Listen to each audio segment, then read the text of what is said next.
Cette année, la France accueille les Jeux de la 33e Olympiade, l'occasion pour nous de revenir sur l'histoire des Jeux Olympiques et son lien avec la Grèce.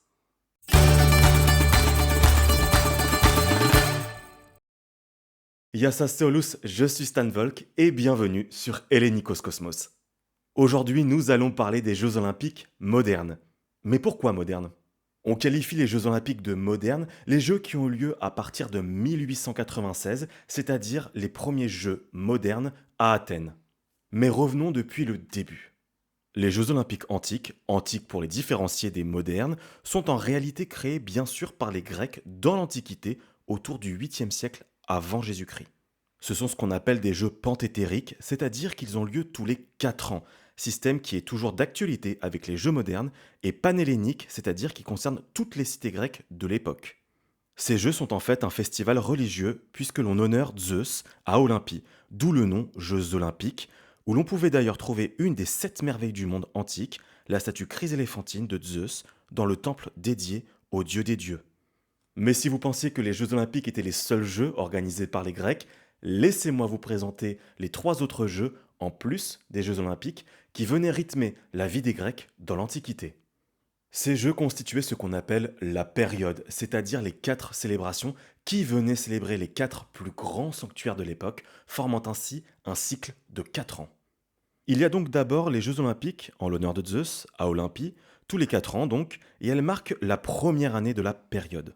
Viennent ensuite les Jeux isthmiques en l'honneur de Poséidon, frère de Zeus et dieu des océans, organisés sur l'isthme de Corinthe, d'où le nom isthmique. Ce sont des jeux que l'on appelle triétériques, c'est-à-dire qu'ils marquent la deuxième et la dernière année de la période. Il y a ensuite les Jeux néméens, également en l'honneur de Zeus, et organisés la même année que les Jeux isthmiques, mais cette fois-ci dans le sanctuaire de Némée, au sud de Corinthe. Enfin viennent les Jeux pythiques qui célébraient Apollon, dieu de la lumière, des arts, de la musique, de la poésie et de la beauté masculine, et qui prennent place également tous les 4 ans lors de la troisième année de la période dans la cité de Delphes. Alors pourquoi dit-on pythique? Eh bien Delphes, à cette période, est l'une des cités religieuses les plus importantes du monde hellénique antique, puisqu'elle abrite la célèbre Pythie, la prophétesse sacrée, oracle d'Apollon, capable de répondre à toutes les questions qui lui étaient posées.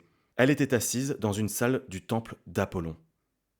Voilà comment s'organisait la vie des Grecs autour des Jeux sur une période de 4 ans, mais à cette époque, pas de médaille d'or, d'argent ou de bronze, le vainqueur ne repartait avec aucune somme d'argent et l'on combattait pour la gloire. Le vainqueur repartait seulement avec une couronne d'olivier. Vous l'aurez compris, pas d'élection de la ville haute non plus, les Jeux olympiques étaient systématiquement organisés à Olympie, les Jeux néméens à Némée, les Jeux isthmiques à Corinthe et enfin les Jeux pythiques à Delphes. Enfin, à cette époque, durant toute la durée des Jeux, une trêve était déclarée et tous les conflits devaient s'arrêter en l'honneur des dieux célébrés. On estime que les derniers Jeux olympiques ont eu lieu en 393 après Jésus-Christ, avant que Théodose Ier, empereur romain, ordonne l'abandon des rites et lieux de culte païens, et donc l'abandon des Jeux, qui étaient avant tout des célébrations païennes. Après 12 siècles d'existence, les Jeux olympiques n'existent plus. Alors comment et pourquoi les Jeux olympiques sont-ils réapparus plus de 1500 ans après leur disparition, et surtout, qui en est à l'origine? Nous l'avons dit en début de vidéo, les premiers Jeux olympiques modernes ont eu lieu à Athènes en 1896. Mais pour comprendre pourquoi, il faut se pencher sur le contexte géopolitique de l'époque et plus particulièrement de la Grèce évidemment. On a tendance à penser que la Grèce a eu une histoire continue et l'on fait bien volontiers le pont entre la Grèce antique et la Grèce moderne. Or, la réalité est tout à fait différente. Après la chute de l'Empire byzantin en 1453, conquis par les Ottomans, la région restera sous domination ottomane jusqu'au XIXe siècle et le début des révoltes nationalistes des Balkans. La Grèce démarre sa révolution à proprement parler en 1821 et accède finalement à l'indépendance en 1830 avec le traité de Londres. Cette période correspond à la période des Lumières en Europe et l'opinion publique est profondément pro-grecque, qui s'émeut de la guerre d'indépendance de la Grèce. Aussi, la guerre d'indépendance renvoie aux Européens ce qu'ils perçoivent comme un héritage culturel, car pour eux, les Grecs sont des descendants directs de la Grèce antique, de Périclès. Les Européens vont donc voir ce combat des Grecs avec des lunettes totalement romantiques, Entendez romantique comme le mouvement romantique, le mouvement culturel et littéraire, comme une résistance héroïque. Et on pense tout de suite à Lord Byron, Victor Hugo, Béranger, Delacroix. C'est à ce moment et à partir de ces éléments que naît le philhellénisme, phil pour philie, l'amour, et hellénisme, la Grèce, donc l'amour de la Grèce. Voilà pour le contexte géopolitique de cette période. Pour résumer, un jeune royaume qui traverse des crises politiques à répétition et qui doit asseoir sa légitimité à exister aux yeux du monde, et une Europe profondément pro-grecque. C'est dans ce contexte qu'intervient un homme pour rénover les Jeux Olympiques en 1894, le baron Pierre de Coubertin, en créant le Comité international olympique, ou CIO.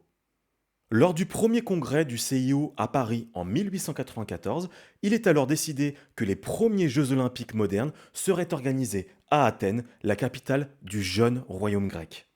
Cette décision est prise d'abord pour faire le lien entre les Jeux olympiques antiques et les Jeux olympiques modernes sur les terres de la Grèce, mais aussi pour légitimer l'existence du jeune royaume en organisant un événement mondial.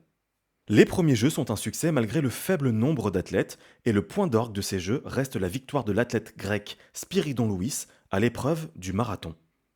Alors lorsque l'on parle des Jeux olympiques aujourd'hui, une des premières images qui nous vient à l'esprit, c'est bien sûr la flamme olympique. Eh bien, lors de ces premiers Jeux, cette cérémonie d'allumage de la flamme n'existe pas, pas plus que lors des Jeux antiques. Bien sûr, il existait un feu sacré entretenu dans les temples où se déroulaient les Jeux, mais aucune cérémonie n'était liée aux Jeux. C'est en 1928, pour les Jeux d'Amsterdam, qu'apparaît pour la première fois l'embrasement de la vasque, mais c'est véritablement en 1936, pendant les Jeux de Berlin, que va apparaître la cérémonie de la flamme olympique telle que nous la connaissons aujourd'hui, c'est-à-dire un allumage à Olympie d'une façon très spécifique, presque sacrée, avec les rayons du soleil et un miroir parabolique, puis avec le relais de la flamme jusqu'à la ville haute. Bien sûr, la flamme n'a aujourd'hui plus de rapport avec les dieux. Alors initialement, pour les Jeux de 1936, la flamme avait pour vocation de glorifier le Troisième Reich. Depuis, la cérémonie est restée, mais sa symbolique a changé. La flamme représente aujourd'hui les valeurs universelles, l'amitié, le respect, l'excellence, la détermination, l'égalité, l'inspiration et le courage. A l'inverse, notre Pierrot national, oui parce que Pierre de Coubertin était français au fait, notre Pierrot national donc voulait conserver certaines règles de l'Antiquité, comme l'interdiction aux femmes de participer aux épreuves, mais aussi la non-professionnalisation du sport. Ah, c'est que notre Pierrot, il était quand même pas mal conservateur. Alors cette année, Paris organisera pour la troisième fois les Jeux Olympiques d'été. On a tendance à dire que Paris devient donc la deuxième ville à organiser trois fois les Jeux Olympiques d'été, en 1900, 1924 et 2024, après Londres en 1908, 1948 et 2012. Pourtant, ce n'est pas vraiment la réalité. En effet, la première ville à avoir organisé trois fois les Jeux Olympiques d'été est Athènes. La ville a été la première à organiser les Jeux Olympiques en 1896. On se rappelle également l'organisation des Jeux Olympiques de 2004, mais Athènes a également organisé des Jeux en 1906 que l'on appelle les Jeux Olympiques intercalaires, organisés pour célébrer les 10 ans de la création des Jeux Olympiques modernes. Alors, initialement, ces jeux étaient comptabilisés comme des jeux officiels, avec l'accord de tous les comités olympiques. Mais le CIO décida en 1949 de ne plus les qualifier officiellement de jeux de la quatrième Olympiade, mais simplement de jeux intercalaires. Pierre de Coubertin, lui, est mort le 2 septembre 1937, soit 12 ans avant cette décision. D'ailleurs, pour l'anecdote, Pierre de Coubertin repose à Lausanne, en Suisse, mais son cœur est inhumé à l'intérieur du monument commémoratif de la rénovation des Jeux Olympiques à Olympie, en Grèce, monument qu'il avait lui-même inauguré en 1927. Son cœur a été placé en 1937 dans le monument par le prince héritier Paul de Grèce et, toujours aujourd'hui, le protocole veut que le premier relayeur de la flamme olympique passe devant juste avant l'allumage sur les ruines de l'hôtel d'Héra. La prochaine ville qui organisera les Jeux pour la troisième fois est Los Angeles pour les prochains Jeux de 2028, après ceux de 1932 et de 1984. D'ailleurs, les États-Unis sont le pays qui a organisé le plus souvent les Jeux Olympiques d'été, 5 fois en tout, à Saint-Louis en 1904, Los Angeles en 1932, Los Angeles de nouveau en 1984, Atlanta pour le centenaire des Jeux en 1996 et enfin de nouveau à Los Angeles en 2028. Alors nous avons parlé des Jeux olympiques d'été jusqu'à présent, mais il existe également des Jeux olympiques d'hiver. Les premiers Jeux d'hiver ont eu lieu à Chamonix en France en 1924 et sont organisés, comme les Jeux d'été, tous les 4 ans. Alors initialement, les Jeux d'hiver étaient organisés la même année que les Jeux d'été et, si possible, par le même pays hôte, mais ils ont été décalés de 2 ans en 1994. Oui, parce que organiser Jeux d'été plus Jeux d'hiver, ça doit coûter très cher. Pékin, ou Beijing, la capitale de la Chine, est devenue en 2022 la première ville au monde à organiser à la fois les Jeux d'été en 2008 et les Jeux d'hiver en 2022. Comme pour les Jeux d'été, les États-Unis est le pays qui a organisé le plus souvent les Jeux d'hiver, 4 fois en tout, à Lake Placid en 1932 et 1980, Squaw Valley en 1960 et Salt Lake City en 2002. Vient ensuite la France, qui sera également au nombre de 4 organisations en 2030, puisque le pays a organisé les Jeux d'hiver en 1924 à Chamonix, en 1928 à Grenoble, en 1992 à Albertville et enfin en 2030 dans les Alpes françaises. Alors la grande différence entre les Jeux olympiques antiques et ceux que nous connaissons aujourd'hui, c'est l'organisation. Si dans l'Antiquité les Jeux étaient organisés tous les 4 ans systématiquement à Olympie, aujourd'hui l'attribution de l'organisation des Jeux devient une véritable bataille entre les villes requérantes. Enfin ça, c'était avant. En effet, si les Jeux sont un formidable moyen de mettre en avant la culture du pays et montrer au monde que les Jeux que l'on organise sont les meilleurs jamais organisés, les Jeux olympiques sont pour ça un très bon outil pour le soft power du pays hôte. Le coût des Jeux olympiques n'a fait qu'augmenter au fur et à mesure des décennies, jusqu'à coûter, en 2008, 32 milliards de dollars pour les Jeux d'été de Pékin. Idem pour les Jeux de Rio de 2016, la facture est salée. Et c'est un fait, l'organisation des Jeux olympiques coûte systématiquement plus cher que les prévisions, et pour certains pays, se relever de l'organisation est très difficile.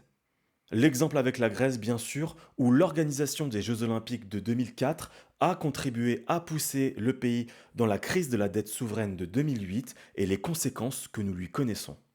Autre débat, les infrastructures gigantesques construites pour l'occasion, mais laissées à l'abandon juste après les Jeux, les fameux éléphants blancs. Quasiment toutes les villes en ont, avec des exemples marquants pour Athènes et Rio. Ce sont des quartiers entiers où des millions d'euros ont été investis pour seulement un mois de compétition avant d'être laissés à l'abandon. Les dépenses des infrastructures de transport sont également à prendre en compte, même si, a priori, ces investissements sont bénéfiques pour la population et pour le long terme. Ainsi, l'organisation des Jeux à Athènes a permis la construction du nouvel aéroport international en 2001, laissant ainsi à l'abandon l'ancien aéroport d'Ali Lincoln, devenu trop petit et surtout mal positionné vu que la ville s'est étendue autour, mais aussi la construction du tramway, ouvert le 19 juillet 2004, 6 jours après le début des Jeux, ou encore la construction des lignes 2 et 3 du métro, même si le projet était déjà annoncé avant l'attribution des Jeux, les Jeux n'ayant fait qu'accélérer le processus, un peu comme le Grand Paris Express si vous voulez. Avec toutes ces contraintes, le nombre de candidatures s'est considérablement réduit au fil des décennies, au point qu'il n'est pas rare aujourd'hui qu'une seule ville soit candidate pour l'organisation des Jeux olympiques. De plus, le CIO, afin d'éviter les dérives budgétaires que l'on a pu connaître, applique aujourd'hui ce qu'on appelle un dialogue privilégié avec la candidature la plus sérieuse et la plus réalisable. Si pendant des décennies l'organisation des Jeux olympiques signifiait spectacle toujours plus grandiose, elle rime aujourd'hui beaucoup plus avec rigueur et sobriété. Ainsi, les Jeux de Paris pour 2024 se reposent sur 95% de sites déjà existants ou temporaires, sans compter les transports évidemment. Voilà pour ce petit tour des Jeux Olympiques. Si cette vidéo vous a plu, n'hésitez pas à mettre un j'aime en bas de cette vidéo et à vous abonner afin d'être sûr de ne manquer aucune prochaine vidéo. C'était Stan Volk, merci de m'avoir écouté. Sur ce, Nastekala.